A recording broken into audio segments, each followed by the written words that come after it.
오, 압록강의 노래. 1923년 초에 아버지는 나를 불러앉히고 이제는 소학교를 졸업할 날도 얼마 남지 않았는데 장차 어떻게 할 생각인가고 물었다. 나는 상급학교에 가서 공부를 더 하고 싶다고 말씀드렸다. 나를 상급학교에 보내려는 것은 우리 부모님들이 평소부터 품어온 소망이기도 하였다.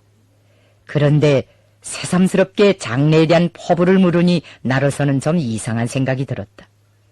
아버지는 심중한 표정으로 나를 바라보다가 이제부터는 조선에 나가서 공부하는 것이 좋겠다고 말씀하였다. 그 말씀 역시 나한테는 뜻밖이었다. 조선에 나가서 공부하려면 부모님의 슬하를 떠나야 했다. 나는 그런 경우를 생각해 본 적이 없었다. 옆에서 바느질을 하던 어머니가 놀라면서 아직 나이도 어린데 어디 가까운 고장에 보내면 안 되겠는가고 물었다. 아버지는 이미 결심이 확고히 서 있는 것 같았다. 지금 당장은 섭섭하고 허전하더라도 성주를 기어이 조선에 내보내야겠다고 거듭 말씀하였다. 원래 우리 아버지는 한 번 내놓은 말을 이유 없이 거두는 법이 없었다. 네가 어려서부터 부모들을 따라다니느라고 고생을 많이 하였다. 이제 다시 조선에 나가면 그보다 더 큰 고생도 할 수 있다. 그렇지만 아버지는 너를 조선에 내보내자고 결심하였다. 조선에서 태어난 남아라면 마땅히 조선을 잘 알아야 한다. 네가 조선에 나가서 우리나라가 왜 망했는가 하는 것만 똑똑히 알아도 그것은 큰 소득이다. 고향에 나가서 우리 인민이 얼마나 비참하게 살고 있는가 하는 걸 체험해 보아라. 그러면 네가 할 바를 잘 알게 될 것이다. 아버지는 이런 내용의 말씀을 진지하게 하였다. 나는 아버지의 뜻대로 조선에 나가서 공부하겠다고 말씀드렸다. 당시로 말하면 조선에서도 돈량이나 있는 집 자식들은 저마다 보따리를 싸들고 외국 유학의 길에 오르던 때였다. 미국이나 일본 같은 데 가야 개명도 하고 학문도 닦을 수 있다고 생각하는 것이 하나의 시대적 풍조로 되어 있었다. 그러니 모두가 외국행을 할 때 나는 조선행을 하게 되었다. 아버지의 사고방식이 아주 독특하였다. 나는 지금에 와서도 그때 아버지가 나를 조선에 내보내준 것이 옳은 처사였다고 생각한다. 어쨌든 우리 아버지가 12살도 되지 않는 자식을 당신은 무인지경이나 다름없었던 천리길에 홀로 내세운 것을 보면 보통 성미가 아니었다. 그 성미가 오히려 나에게는 힘으로 되고 믿음으로 되었다. 사실 그때의 솔직한 심정은 그렇게 단순한 것이 아니었다. 조국에 나가서 공부하라니 다른 것은 다 좋았는데 부모 동생들의 곁을 떨어지는 것이 싫었다. 그렇지만 고향에 가고 싶은 생각은 불같았다. 조국에 대한 그리움과 단란한 가정의 분위기를 떠나고 싶지 않은 미련이 검질기게 교차되는 복잡한 심리의 파동 속에서 나는 들뜬 기분으로 며칠을 보냈다. 어머니는 아버지에게 날씨라도 좀 따스해진 다음에 보내면 어떻겠는가 하고 말씀하였다. 아직 어린 자식을 천리길에 홀몸으로 내세우자니 어머니로서 걱정이 되지 않을 수 없었다. 아버지는 그 말씀에도 동의하지 않았다.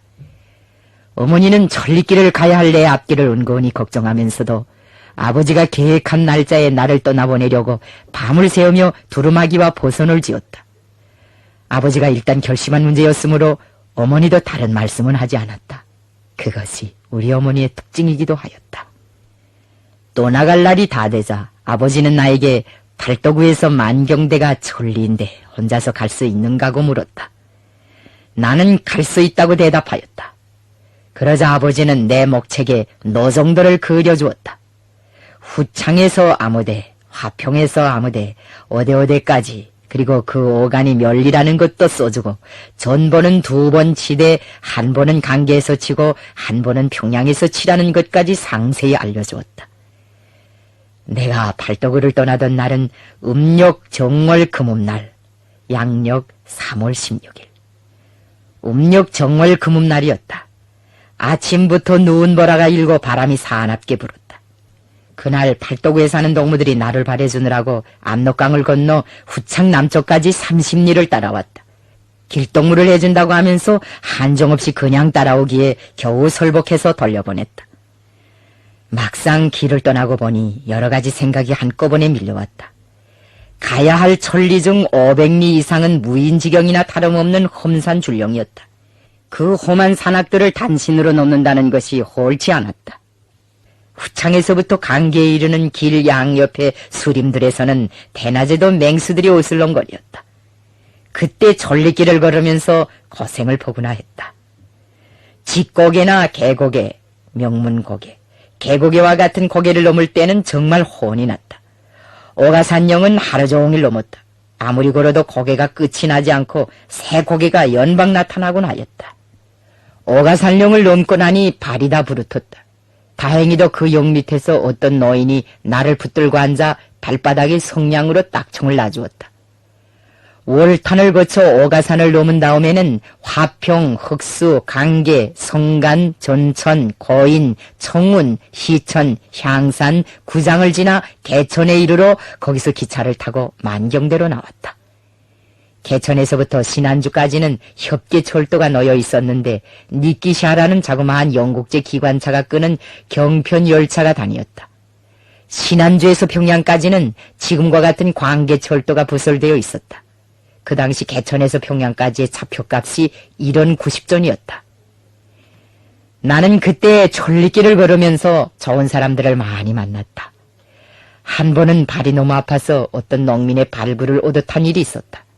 헤어질 때 값을 치르려고 돈을 내놓으니 농민은 받지 않고 오히려 그 돈으로 나에게 엿을 사주는 것이었다. 제일 잊혀지지 않는 사람은 강계 객주집 주인이다. 저녁 늦게 강계시내에 도착하여 객주집에 들어갔더니 그가 대문 밖까지 나와서 나를 반갑게 맞이해주는 것이었다. 하이칼라를 하고 조선 바지 저고리를 입은 키가 자그마한 사람이었는데 아주 사근사근하고 부침성이 좋았다. 그가 하는 말이 우리 아버지가 친 전보를 받고 나를 기다리고 있었다는 것이었다. 우리 아버지를 김선생 하면서 존경해온 이 객주집의 할머니도 나를 보자 4년 전에 아버지를 따라 중강으로 들어갈 때는 조그마했는데 이렇게 컸구나 하면서 친손자라도 만난 것처럼 기뻐하였다. 할머니는 미리 준비해놓은 소갈비국도 끓이고 청어도 구워서 자기 집 아이들한테는 하나도 먹이지 않고 나한테만 주었다. 밤에는 새로 꾸민 이불도 내놨다. 주인들이 그때 정말 나를 위해 있는 성의를 다했다. 나는 다음날 아침 강계 우편국에 가서 아버지가 일러준 대로 팔도구에 있는 부모님들에게 전보를 쳤다. 전보문 한 자에 3전이었는데 6자가 넘으면 1전씩 더 받는다고 하여 전보용지에 강계 무사 도착이라는 6글자를 써놓았다. 이튿날 객주집 주인은 나를 차에 태워보내려고 자동차 사업소에 갔다 왔다. 그는 차고장으로 열흘쯤 기다려야 할 것 같다면서 신청은 해놓았으니 친척집에 언셈치고 그동안 자기 집에서 묵으라고 하였다. 나는 그의 진정이 고마웠지만 빨리 가야겠다고 하였다. 그랬더니 그도 돈은 만류하지 못하고 집신 2컬레를 주면서 계곡에 쪽으로 가는 달구지꾼까지 한 사람 물색하여 붙여주는 것이었다. 개천역 앞에 있던 소선여관 주인도 마음씨가 고운 사람이었다. 나는 그 여관에 들자 15전짜리 밥을 청하였다. 여관밥도 등급이 있었는데 이 여관에서는 15전짜리가 제일 눕거리였다. 주인은 그것을 상관하지 않고 나에게 50전짜리 밥을 주었다. 내가 돈이 없어서 50전짜리는 못 먹겠다고 했더니 주인은 돈이 없어도 그냥 먹으라고 하였다. 밤이 되자 여관에서는 손님들에게 포단과 모포 2장씩을 내주고 50전 정도 받았다. 수중에 있는 노비를 계산해보니 모포를 2장씩이나 덮고 호강할 형편이 못 되었다. 그래서 나는 모포를 1장만 달라고 하였다. 주인은 이번에도 다른 손님들이 다 포단을 깔고 모포를 2장씩 덮고자 하는데 너 혼자만 어떻게 그렇게 하겠는가? 돈을 안 내도 되니 마음 놓고 받으라고 하였다. 조선 사람들이 비록 나라를 빼앗기고 망국노가 되어 어렵게 살았지만 조상전례의 인정과 미풍양성만은 깨끗하게 간직하고 있었다. 금세기 초까지만 하여도 우리나라에는 무전여행을 하는 사람들이 많았다. 자기 집이나 마을에 찾아오는 나그네들이 돈을 내지 않아도 밥을 먹여주고 잠을 재워주는 것이 조선의 풍속이었다. 이런 풍속에 대해서는 서양 사람들도 몹시 부러워하였다. 나는 천리길을 걸으면서 조선 민족이 참으로 선량하고 도덕적인 민족이라는 것을 깊이 깨닫게 되었다. 소선여관 주인도 강계 객주집 주인이나 중강 여인숙 주인과 마찬가지로 아버지의 지도와 영향을 받은 사람이었다.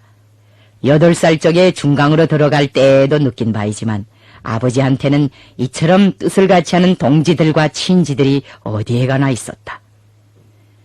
나는 우리 일가를 친혈육처럼 맞이하고 보살펴주는 사람들을 보면서 아버지가 저 많은 친구들을 언제 다 사귀었을까?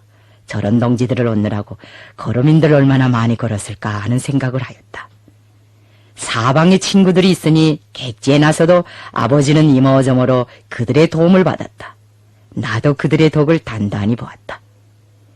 천리길을 걸을 때의 인상 가운데서 지금도 잊혀지지 않는 것은 4년 전까지 등잔불을 켜고 살던 강계 시내에 전등불이 환한 것이었다. 강계 사람들은 전기가 들어왔다고 좋아하였지만 나는 외색이 짙어가는 거리 풍경을 보고 쓸쓸한 생각을 금할 수 없었다. 저국에 나를 내보내면서 조선을 알아야 한다고 절절하게 말씀한 아버지의 참뜻이 마음속에 튼튼히 뿌리를 내리었다. 나는 그 뜻을 되새기면서 비운에 잠긴 저국의 모습을 주의 깊게 살펴보았다. 나에게 있어서는 그 천리길이 저국을 알게 하고 우리 인민을 알게 해준 하나의 큰 학교였다. 팔도구를 떠난 지 10나흘 만인 1923년 3월 29일 해질 무렵에 나는 마침내 고향집들에게 들어섰다. 아랫방에서 물레질을 하던 할머니가 벗은 발로 마당에 뛰어나와 나를 와라 끌어안았다. 누구하고 함께 왔니? 무엇 타고 왔느냐? 아버지 어머니는 다 잘 있느냐? 할머니는 나에게 대답할 틈도 주지 않고 한꺼번에 많은 것을 물었다. 방에서 몽석을 틀던 할아버지도 밖으로 뛰어나왔다. 할머니는 혼자서 걸어왔다는 나의 대답이 잘 믿어지지 않는지, 아니, 네가 정말 혼자서 왔단 말이냐? 너의 아버지가 범보다 더한 사람이구나 하고 효를 쳤다. 그날은 온 집안이 모여 앉아 내 이야기를 들으면서 하룻밤을 새웠다.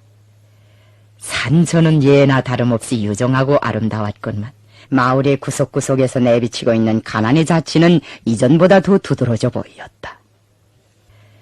나는 만경대에 며칠간 머물러 있다가 외할아버지가 교감으로 계시는 창덕학교 5학년에 편입되어 저국에서의 공부를 시작하였다. 그때부터는 칠골 외가에 가 있으면서 학교를 다녔다. 당시의 외가는 사실 내가 얹혀살 형편이 못되었다. 외가에서는 그때 강진석 외삼촌의 일로 시련을 겪고 있었다.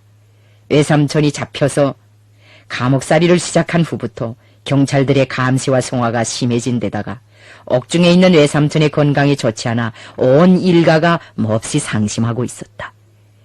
외가의 살림살이 역시 타개죽이나 비지밥으로 그날그날을 겨우 연명해가는 형편이었다. 둘째 외삼촌은 농사를 짓는 것만으로는 도저히 생계를 유지할 수가 없어 우차몰이까지 하면서 가까스로 생활고를 헤쳐나갔다. 그러나 외가에서는 내 앞에서 가난티를 조금도 내지 않고 내가 학습에 열중할 수 있도록 뒷받침을 잘 해주었다. 나를 위해 안채의 웃방을 따로 내주고 거기에 남포등도 걸어주고 돗자리까지 깔아주었다. 내 동무들이 셋씩 넷씩 무리를 지어 때없이 찾아들어도 탓하지 않았다. 창덕학교는 우리 외할아버지를 비롯한 칠골 일대 선각자들이 애국문화 계몽운동의 조류를 타고 국권 회복에 이바지할 목적으로 세운 경향성이 좋은 사립학교였다. 구한국 말기와 한일합병 후 우리나라에서는 구국투쟁의 일환으로 애국적인 교육운동이 맹렬하게 전개되었다. 국권상실의 수치스러운 본원이 나라의 후진성에 있다는 것을 눈물겹게 통감한 선각자들과 애국지사들은 교육이야말로 자강의 기초이고 근본이며 교육을 발달시키지 않고서는 나라의 독립도 사회의 근대화도 실현할 수 없다는 것을 절실히 깨닫고 도처에서 사립학교 운동을 벌리었다. 이 운동의 앞장에는 안창호, 리동휘, 리승훈, 리상제, 유길준, 남궁옥과 같은 애국적인 계몽운동자들이 서 있었다. 각 지방에 조직되어 있는 학회들도 교육운동을 힘있게 추진시키었다. 온 나라를 휩쓸고 있던 교육문화운동의 열풍 속에서 수천 개의 사립학교들이 태어나 봉건의 구석에서 잠들고 있던 이 나라의 지성에 불을 달아주었다. 공자 맹자의 교리를 가르치던 서당들이 신식 학문을 배워주는 학당이나 의숙으로 개편되어 후대들에게 애국의 정신으로 분발하라고 부르짖은 것도 이 무렵이었다. 민족주의 운동의 지도자들은 예외 없이 교육을 독립운동의 시발점으로 삼고 거기에 온갖 재력과 심혈을 다 기울였다. 대로를 독립운동의 기본 방책으로 들어지고 리봉창, 윤봉길의 의고와 같은 어마어마한 사건들을 배후에서 끊임없이 조정해온 김구도 초기에는 황해도 일대에서 교육활동에 종사하였다. 안중근도 남포지방에서 학교를 설립하고 후대들을 가르친 선비였다. 소선지방에 설립된 사립학교들 가운데서 유명한 것은 안창호가 주관한 평양의 대성학교와 리승훈의 개인 자금으로 세워진 정주의 오산학교였다.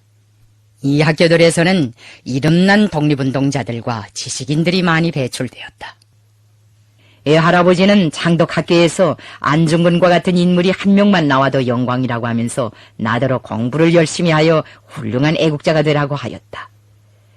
나는 안중근과 같은 유명한 열사는 못돼도 나라의 독립을 위해 몸을 아끼지 않는 애국자가 되겠다고 대답하였다. 창덕학교는 소선지방의 사립학교들 가운데서도 비교적 규모가 크고 현대화된 학교로서 학생 수가 200명 이상 되었다. 당시로서는 작은 학교가 아니었다. 학교가 하나 있으면 그것을 거점으로 주변 인민들을 빨리 계몽시킬 수 있었다. 그러므로 평양지방의 인민들과 유지들은 창덕학교를 매우 중시하였고 여러모로 이 학교에 대한 후원을 아끼지 않았다. 백선행도 창덕학교에 거액의 자금을 희사하였다. 본명보다도 백과부라고 많이 불리운 그는 해방전에 평양에서 자선사업으로 이름이 높던 여자이다. 20살 전에 과부가 된 그는 80고령이 될 때까지 수절하면서 한 푼 두 푼 돈을 모아 부자가 되었다. 치부 방법이 아주 대담하고 독특하여 일찍부터 사람들의 화제거리가 되었다. 오늘날의 승어리 세멘트 공장 소속의 석회석 광산 부지도 한때는 백선행의 땅이었다고 한다. 그가 누구도 돌아보지 않는 돌박산을 헐값으로 사두었다가 일본 자본가들에게 본전의 몇십 배가 되는 비싼 값으로 팔아넘긴 것이 바로 오늘의 승어리 세멘트 공장에 속해 있는 석회석 광산 부지라고 한다. 문서장 한 장으로 국토를 일본 제국주의자들에게 팔아넘긴 욕신들에 대한 원성이 구천에 사무칠 때 수파날도 튀길 줄 모르는 평범한 여성이 장사성이 밝은 일본 자본가들과의 거래에서 막대한 폭리를 얻어냈기 때문에 사람들은 그 소문을 일정의 전승무훈담처럼 통쾌하게 들었다. 사람들이 백선행을 존경한 것은 그가 사회를 위해 유익한 일을 많이 하였기 때문이다. 수중에 돈이 많았지만 그는 부귀영화를 조금도 탐내지 않고 저반 석죽의 수수한 생활을 하면서 자기가 평생을 두고 저축해온 그 돈을 사회를 위해 아낌없이 바치었다. 그 돈으로 다리도 놓고 공회당도 지었다. 백선행이 지은 평양 공회당 건물이 지금도 영광정 앞에 원상 그대로 남아있다. 공부를 시작한 지 며칠 안 되는 어느 날 외할아버지는 내가 볼 5학년 교과서들을 가지고 왔다. 나는 한 보따리나 되는 책들을 받아안고 가슴을 울렁거리며 그 교과서들을 하나하나 펼쳐보았다. 그런데 국어독본이라는 교과서를 뒤적거리다가 그만 기분을 잡쳐버리고 말았다. 그 책은 국어독본이라고 쓴 일본말 책이었다. 일본 제국주의자들은 우리 민족을 황민화하기 위하여 일본말 사용을 강요하였다. 강점 첫 시기에 벌써 그들은 관공서와 재판소 학교들에서 쓰는 공용어는 일본어로 한다는 것을 선포하고 조선말을 못 쓰게 하였다. 나는 외할아버지에게 일본말 책을 왜 국어책이라고 하는가고 물었다. 외할아버지는 아무 대답도 못하고 한숨만 쉬었다. 나는 손칼로 국어독본이라는 글자들 가운데서 나라 국자를 흔적도 없이 지워버리고 그 자리에 날일자를 써놓았다. 국어독본이 순식간에 일어독본으로 되어버렸다.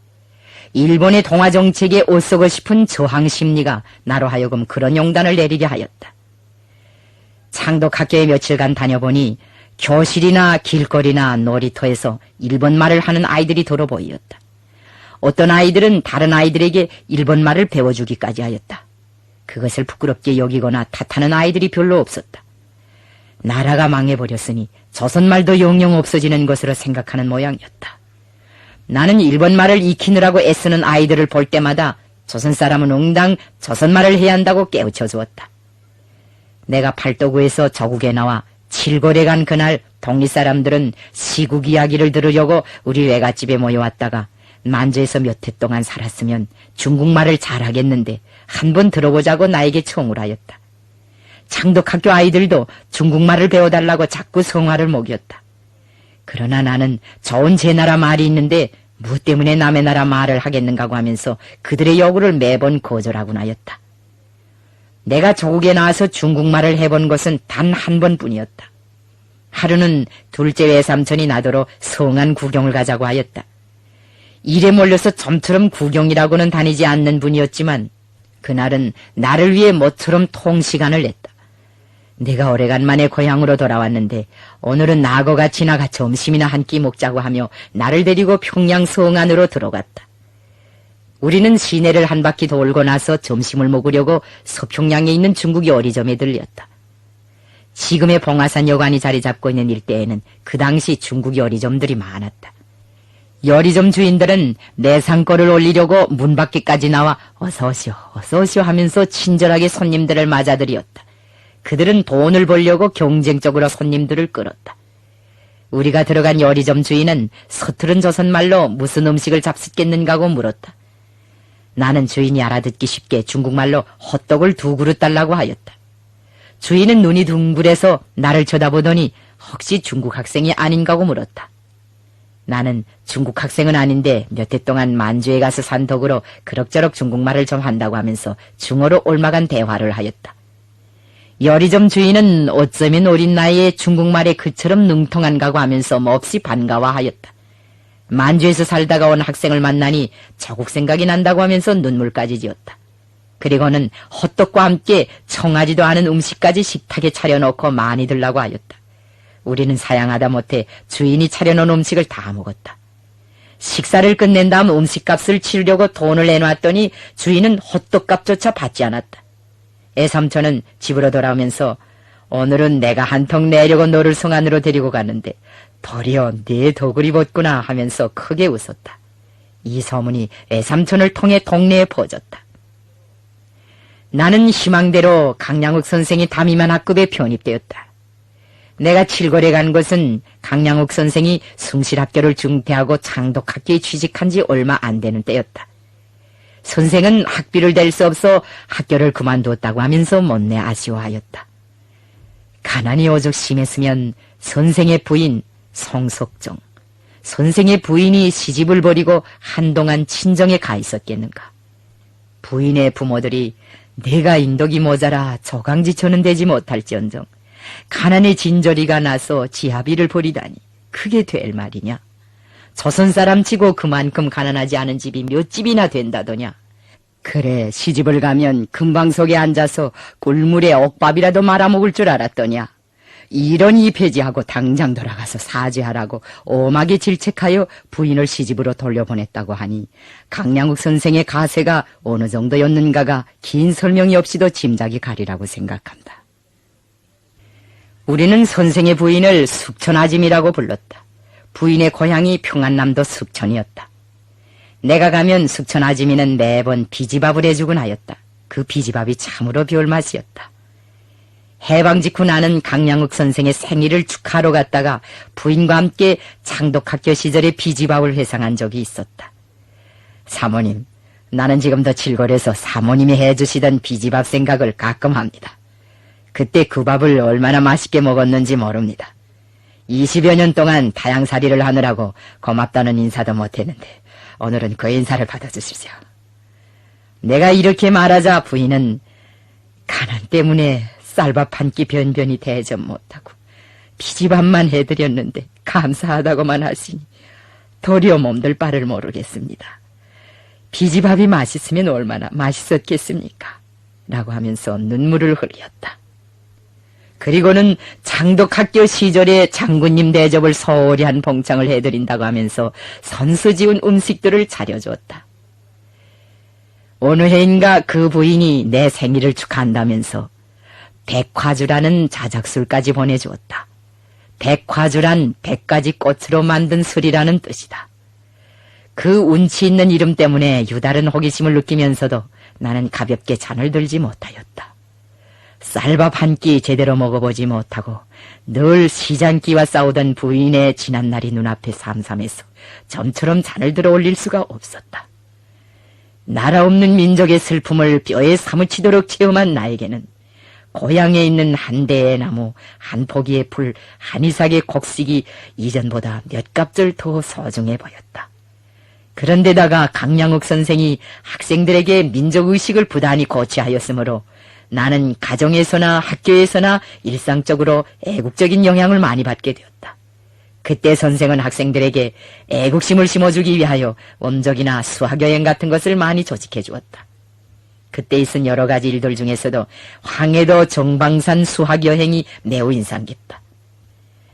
해방 후 강양욱 선생은 최고인민회의 상임위원회 소기장과 공화국 부주석으로 일하면서 나와 사업상 접촉할 기회가 많았는데 우리는 장독학교 시절의 수학여행에 대하여 우리가 본 정방산의 성불사와 남문로에 대하여 감회 깊이 회상하곤 하였다. 장독학교 시절의 추억 가운데서 또 하나 잊혀지지 않는 것은 강양욱 선생의 창가 수업이다. 창가 시간은 우리가 제일 기대를 가지고 기다리는 인기 시간의 하나였다. 선생은 전문가들을 무색해 할 만한 희한한 고음 성대를 가지고 있었다. 그런 성대를 가지고 선생이 전진가나 소년 애국가와 같은 노래를 부를 때면 온 교실이 숨을 죽이고 그 노래를 감상하곤 하였다. 돌이켜보면 선생이 배워준 창가의 선율들이 우리의 가슴에 애국적인 정서를 많이 부어줬다고 생각된다. 나는 그 후 항일 무장투쟁을 하면서도 장독학교 시절에 배운 노래를 정정 부르곤 하였다. 그 시절에 배운 노래들은 지금도 가사와 선율이 그대로 고스란히 머릿속에 남아있다. 조국에 돌아와 보니 고향 사람들은 이전보다 더 어렵게 살고 있었다. 해마다 봄 씨부침이 시작되면 극빈한 가정의 아이들은 학교에 나오지 못하였다. 농사일이 바쁜 데다가 농량이 떨어져 물구지, 냉이, 뇌싹 같은 것을 캐어 끼니 보탬을 해야 했다. 장날이면 나무를 팔아 식량을 사려고 시내에 나가는 아이들도 있었고 부모들을 도와 집에서 어린 동생들을 봐주는 아이들도 있었다. 가난한 집 아이들은 점심밥을 싸도 조나 수수, 피로 지은 밥을 싸가지고 다녔다. 그나마도 없어서 점심을 못 싸가지고 오는 아이들이 적지 않았다. 칠거리나 만경대에는 집사정이 곤란하여 학교에 못 다니는 아이들이 수두룩하였다. 가난 때문에 학교 문 앞에도 못 가보고 집에 파묻혀 있는 아이들을 볼 때면 불쌍해서 견딜 수 없었다. 나는 그런 아이들을 생각하여 방학 때 만경대에 가서 야학을 열었다. 그 야학방에 학교에 다니지 못하는 아이들을 다 불러다 놓고 글을 배워주었다. 처음에는 1학년용 조선어 덕본을 가지고 우리 글부터 시작하였다. 그러다가 학과목을 늘려 역사, 지리, 산수, 노래도 배워주었다. 내 일생에서 처음으로 되는 소박한 계몽 활동이었다. 나는 동무들과 함께 성 안에 자주 드나들면서 평양 시민들의 생활 형편도 만경대나 칠골 사람들과 별반 다른 점이 없다는 것을 알게 되었다.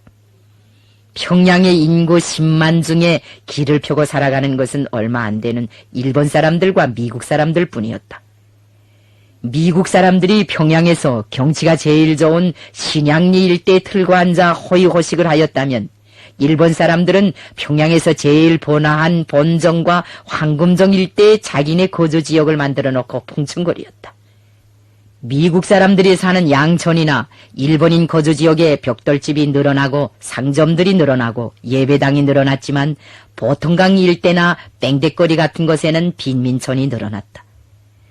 지금은 보통강 기슭에 천리마거리, 경운거리, 봉화거리와 같은 현대적인 거리들이 들어서고 인민문화궁전, 평양체육관, 빙상관, 창광원, 초고층 아파트와 같은 큼직큼직한 건물들이 솟아나 옛 모습을 찾을 길이 없지만 내가 장독학교에 다니던 그때만 해도 거기에는 거정문을 해달고 판자를 모아 지붕을 얹은 음집들이 얼망졸망 들어앉아 있었다.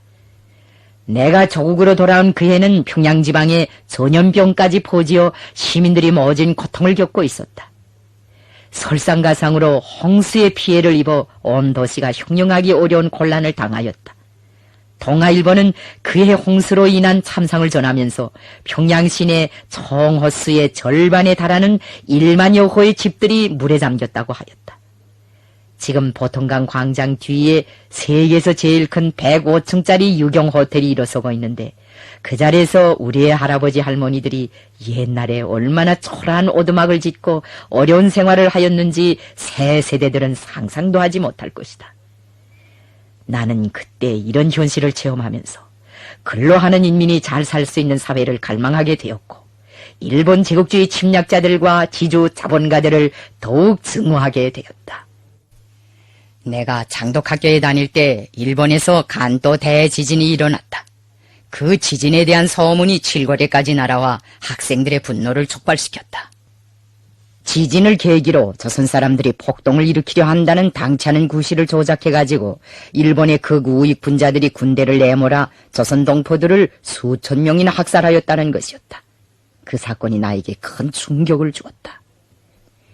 나는 그 소문을 듣고 일본이 입으로는 일시동인이나 일선융화를 부르짖고 있지만 실제로는 조선 사람들을 짐승만큼도 여기지 않는다는 것을 더욱 심각하게 깨닫게 되었다. 그 후부터 나는 일본 순사들이 타고 다니는 자전거만 보아도 가만 놔두지 않았다. 널판자에 못을 여러 대 박아 길바닥에 파묻어 놓으면 어떤 자전거든지 영락없이 타이어가 터지곤 하였다. 일제를 증오하고 조국을 사랑하는 사상감정은 우리가 만든 음악유희 열세집에도 반영되었다.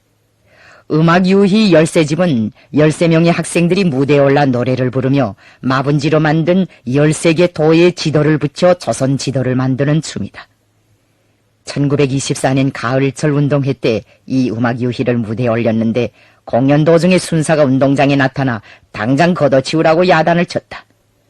자그마한 운동회를 하나 열려고 해도 경찰기관의 사전 승인을 받아야 하고 설사 승인을 받았다고 해도 순사의 리패가 있어야 하던 세월이었다.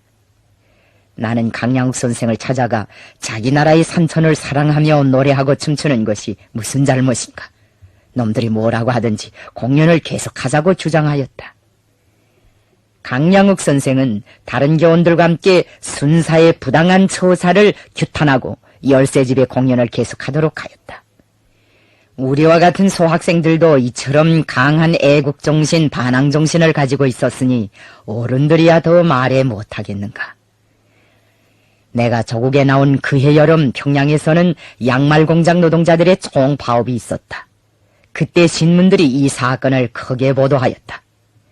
나는 그 소식을 들으면서 일본이 비록 기만적인 문화 통치에 매달리고 있지만 조만간에 3.1인민봉기보다 더 큰 반항이 부딪히게 될 것이라는 생각을 하였다. 나는 이렇게 2해를 보내다가 장독학교 졸업을 몇 달 앞둔 어느 날 외할아버지로부터 아버지가 또다시 일제경찰에 체포되었다는 뜻밖의 소식을 듣게 되었다.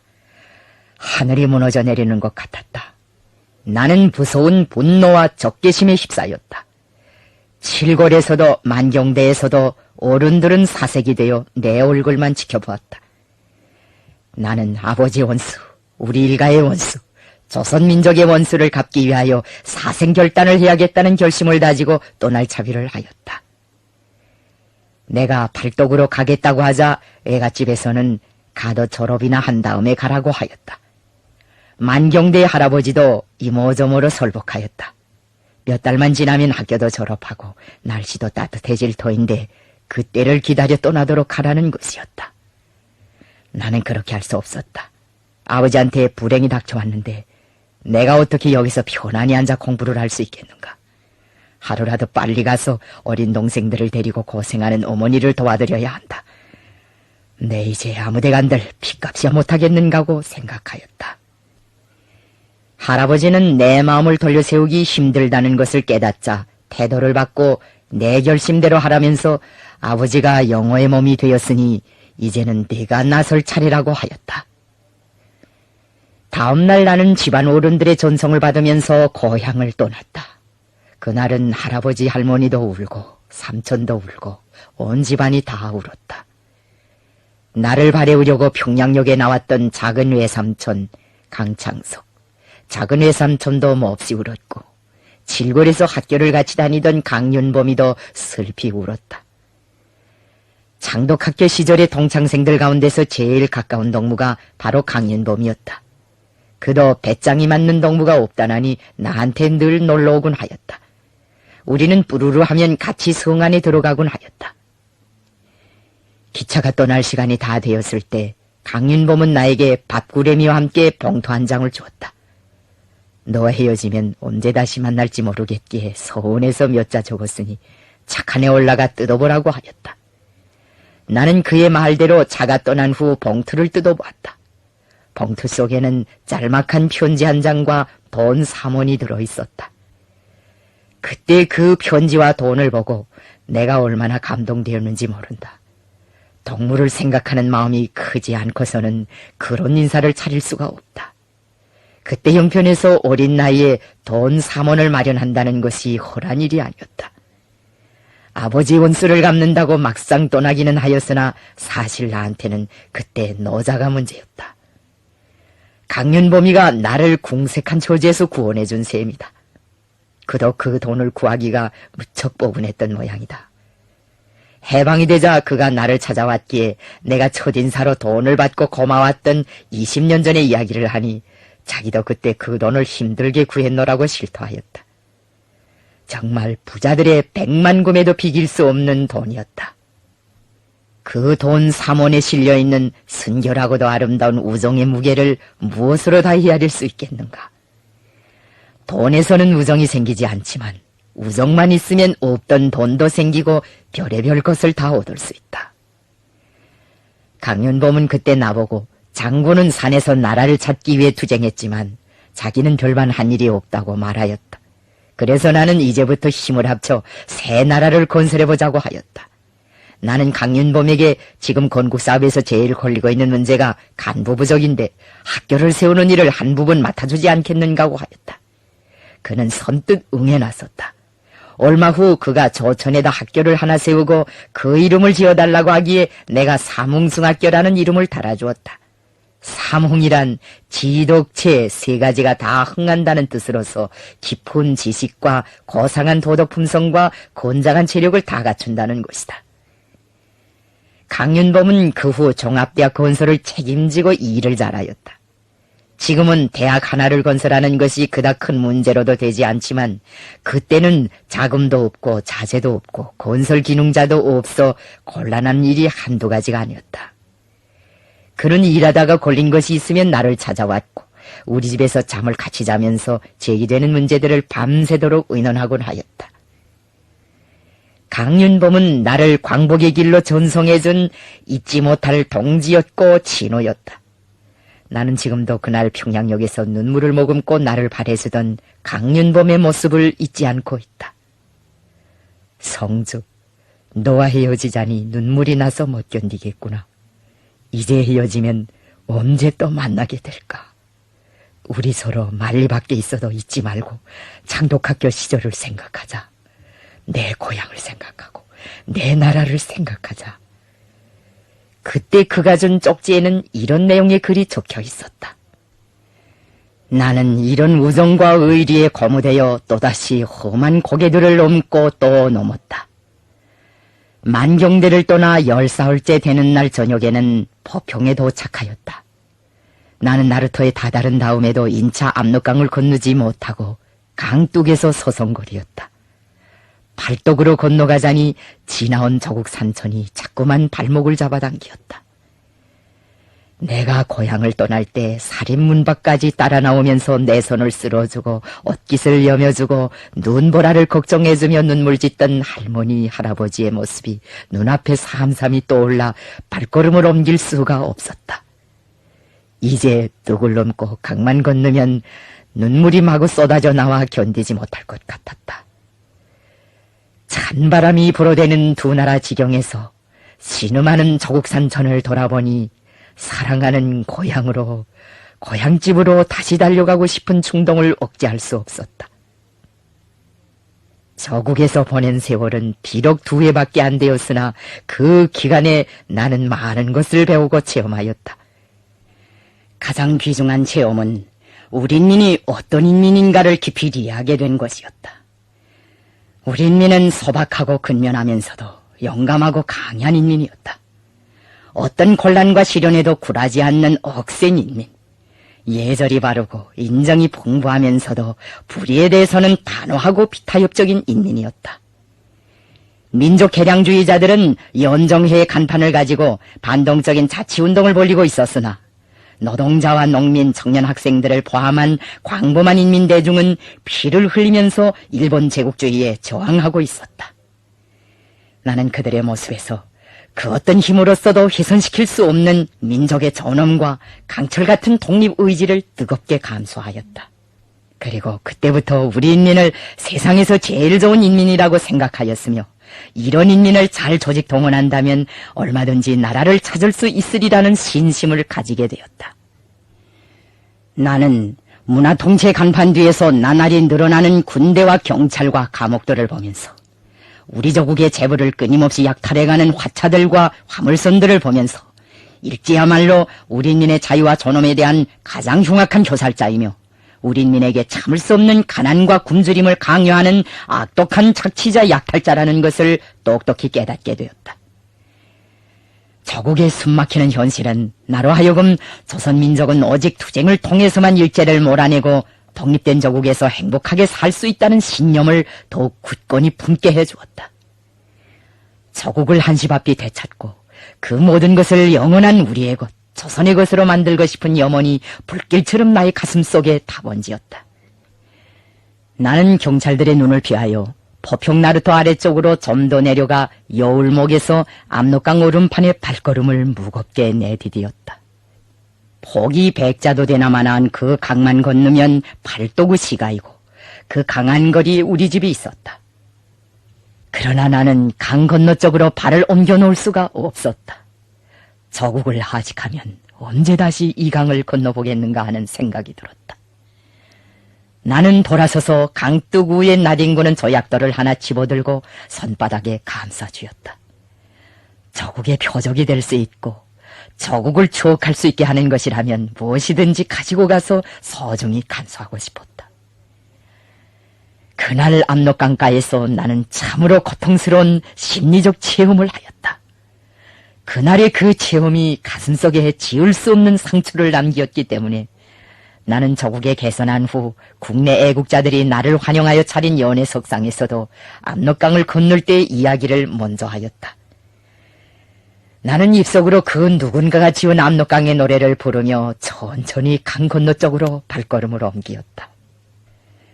1919년 3월 1일은 이내 몸이 압록강을 건넌 날일세. 연년이 날은 돌아오리니 내 목적을 이루어서야 돌아가리라. 압록강의 푸른 물아 조국 산천아, 고향 땅에 돌아갈 날 과연 언제일까? 죽어도 잊지 못할 소원이 있어 내 나라를 찾고서야 돌아가리라. 나는 서름과 비분을 안고 조국 산천을 몇 번이고 돌아보았다. 조선아, 조선아, 나는 너를 떠난다. 너를 떨어져서는 한시도 살 수 없는 몸이지만 너를 찾으려고 압록강을 걷는다. 압록강만 건너면 남의 나라 땅이다. 그러나 남의 땅에 간들 내 너를 잊을 소냐. 조선아, 나를 기다려다오. 이런 생각을 하다가는 다시 압록강의 노래를 불렀다. 나는 그 노래를 부르면서 내가 언제 다시 이 땅을 밟을 수 있을까? 내가 자라나고 선조의 무덤이 있는 이 땅에 다시 돌아올 날은 과연 언제일까 하고 생각하였다. 이런 생각을 하니 어린 마음에도 피가 물금할 수 없었다. 나는 그때 조국의 비참한 현실을 눈앞에 그려보며 조선이 독립하지 않으면 다시 돌아오지 않으리라는 비장한 맹세를 다지었다.